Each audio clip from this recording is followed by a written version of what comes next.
Good morning, y'all. I made myself some pancakes and orange juice real quick. I don't know about y'all, but when it rains, I don't feel like doing nothing for real. I may as well stay in and relax, which is exactly what I would love to do.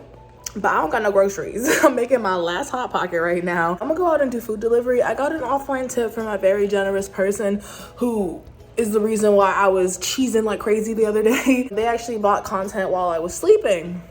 We love it because you can post your content on the campsites too. And yeah, I'm comfortable enough to sit here and not make money, but I'm not gonna fall for that. That's a trap, okay? I'm not saying you have to be working all the time, but it's a Saturday. Any other day I would be feeding for this like $100 I could possibly make today. Oh, food delivery, let me hurry up, get out there. Now that I got a little money, I don't want to get comfortable, and I'm not trying to tell on my business either. I tried to post on my story because yesterday so first off, I posted on my story to tell my sex worker friends that they should try camming because it's been really life-changing for me. Second of all, I told everybody to be careful because I almost got, no, not almost, because I didn't fall for it. Somebody was trying to catfish me. They had a very pretty picture. I basically had somebody try to like lure me to a hotel somewhere like in the city. This is where I live, by the way, talking about some, oh, let's have a kickback, all girls only. I just wanted to be me and you. I'm trying to eat your pussy. I'm trying to do this. I was just like, and then I was like, yeah, you sound like a nigga. And they were like, yeah, I'm a nigga. I was like, so just please be careful out here because people are still being stupid. I'm so happy we get to pull out the fuzzy hoodies again. This is really like, fall really is my favorite season. But yeah, just please be careful out here. People still being weird as hell. So on another note, my other ex came back into my life. And that's out of all the exes I've had, that was probably the one that spent the most on me. Not that it matters, but basically I had an ex that like took really good care of me and never made me pick up a credit card. That's the first time I've ever had something like that. It was very new. I still paid my way and I would still treat us to stuff too because I'm going to also give in the relationship. But I was surprised because I never had that before. It was getting on my nerves and just being flaky. And even though they had money, they just weren't acting like a grown-ass human being who knew how to communicate their feelings and be adults about things. They were always flaky and ghosting and running off here, running off there, had me trying to blow up their phone, like looking for them and stuff. I'm not doing it. I'm not your GPS tracker. I'm not doing any of it. I'm not trying to check for your location. So anyways, they actually came back a couple days ago, popped up saying they're a new person. They're not doing what they was doing before. They got a real job. They actually sent me their real job pay stubs.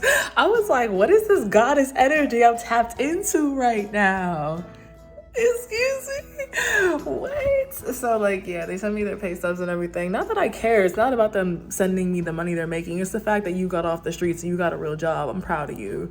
Like, they're tired, but they're like, it's working. I got my life together. And they were just honest about some stuff that was going on in their life at the time and that they weren't in a good place and they weren't handling it well and they were too prideful to like tell me certain things about their situation. I was like, well, thank you for being honest. First, I was like, when he first came back, he was like, yeah, let me take you out, this and the third.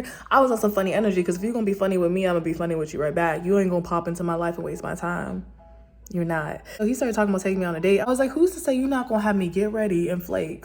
Because that's been an issue before. Or you gonna leave me sitting at the dinner table with a crazy ass bill talking about some, oh, I'm on the way or something, or this and the third. I was like, if you want to go on a date with me, I'm picking the place, you're paying, and you can send me the money for both our meals that we pick out before we get there. So if I show up good to go and I'm ready to eat and you don't show up or you leave me at the table, dinner's already covered. So I knew you were serious. Consider it a down payment for a date, okay? It's a date deposit. It is a date deposit. And I don't do that type of thing, but because I've been camming and I started stripping, I'm just now on this like, pay me.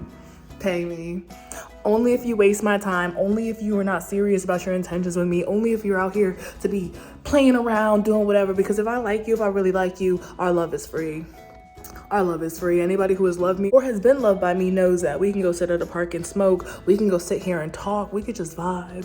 I've been down bad with my partners. I feel like that's real love. When you down bad, when you struggling and y'all can struggle together or make it out there together or hustle together, that's real love. So the only reason I said it is because this is a person who wasted my time and played games and was out here just wilding while not realizing he had a good woman the whole time. So now he popping back up because he see I've been doing my thing, minding my business, gym, getting my queens up, etc. And now it's like, he came to me on some correct energy talking about some, yeah, I got my life together and changed. Not for me. Not for me, for himself. And that's what we love to see. That's what we really love to see. So yeah, that's that. It's just a lot going on. My best bro, who is my last ex, oh my God, this sounds so messy. I don't date this much, y'all. I don't have like a million boyfriends. I was weak because I told my best bro slash last ex about the situation, because I don't like to be messy. If you're involved with me, you're gonna know who I'm talking to and what we are or are not doing. Like, you're gonna have trust in me, because I know I have trust issues, so I'm not trying to give nobody else trust issues. So I let him know. He's like, you gonna have me on some Scott Pilgrim versus the world type shit with all your exes. I was like, nah, like, it's not even like that. It's so weird. Things are so weird. The other ex subscribed to the last ex slash best bros OF page we have together. I'm just like, no, because what's going on? This is weird. But yeah, it's just another reason I don't want to get messy, and that's why I needed to set boundaries too, because I cannot be living with a man who was a friend from high school and then turn around, be talking to my ex, and now my other ex wants to pop back into my life talking about I've changed. And then I had another ex.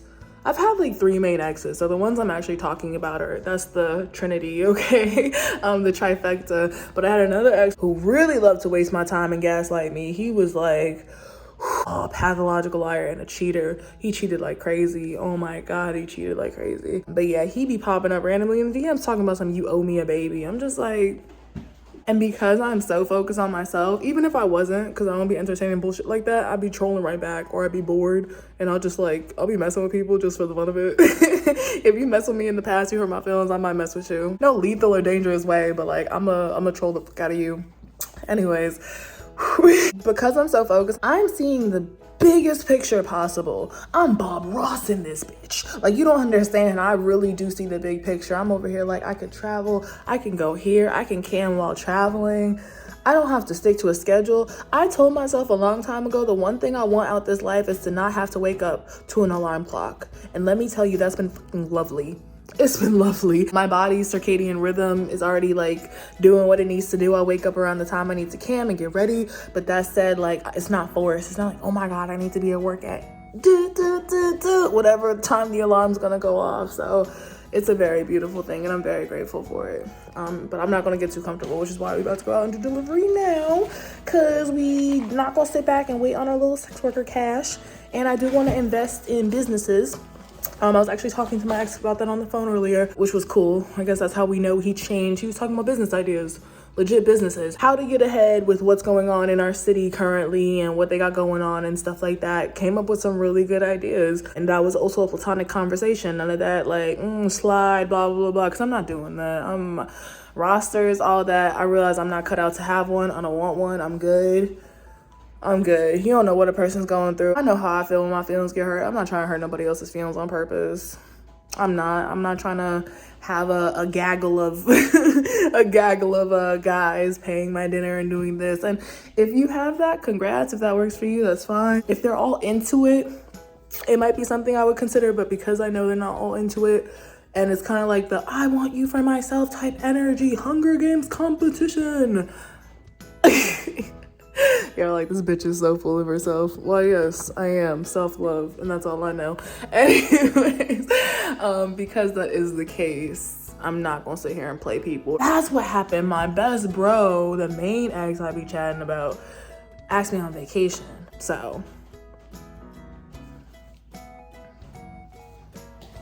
like, if I'm on The Bachelorette, just say that. Just say that. I did not know I was a star of my own show. But yeah, no, the thing is, like, I'm out of chances. Like, I was such a good woman and girlfriend when it was the time to do so, or not even a girlfriend, because people want to act like they don't want to claim you. Everybody want to act like they're never ready. They can't commit. I was a good woman then, and I got hurt. I was in the dark. I was going through it. So that's why I probably talk about my ex so heavily too, because this is like technically my longest situationship. Oh, it's so cringe. That's so cringe. I'm not looking for it, but we're working towards a relationship, so therefore I'm working on myself, because if the next person who comes in my life and you want me, you need to want just as much for yourself and then want that much for me as well. That's how you really grow. That's how you get ahead together in a relationship. But I'm not looking for one. I'm in a relationship with myself. We trying to go to Tokyo and get a nice hotel in Cam and then go out to the city and eat ramen and go look at amazing anime shops. Okay, we trying to be on an island somewhere sipping alcoholic beverages out of a coconut. All right, in the tiniest bikinis, like Nella Rose like to say, shaking my ass on a yacht. Okay, she knows what's up. So yeah, that's all I'm thinking about. I don't care who's in my inbox at this point. 3 months since I walked away from the warehouse. That's all I'ma say. Just brought my ass back in the house, went to my car and everything. I felt so indecisive. I was sitting here really plotting like, well, it's raining. I could do food delivery. I shouldn't get too comfortable. Right now, I only have like 30 bucks in my account, but I have direct deposits coming in from camming. So I'm not worried about it. A couple days, yeah, I gotta wait, but if I could survive on $30 for right now. But I realize there's no point of being comfortable enough to do what you love if you're not doing what you love. So I'm vlogging this, and this shit probably gonna come out in January if I don't go sit down and edit it and post it. So I'm gonna do that. I can spare a day. I do need to go out and get some type of groceries. I am out of actual food. Y'all, I'm good. I got ramen. I ain't going nowhere today. All right, y'all, I came back to my senses because the way I be vlogging, I really do act like I have a whole editing team and I'm just like sending them this footage like, okay, thank you so much. Can you schedule this post? And then I'll look and be like, why do I have 10,000 videos in my phone and photos that I haven't posted on Instagram in months? It's a one-man production team over here. Shit. Well, I guess let's go produce some stuff. Produce, direct, coordinate, all of it.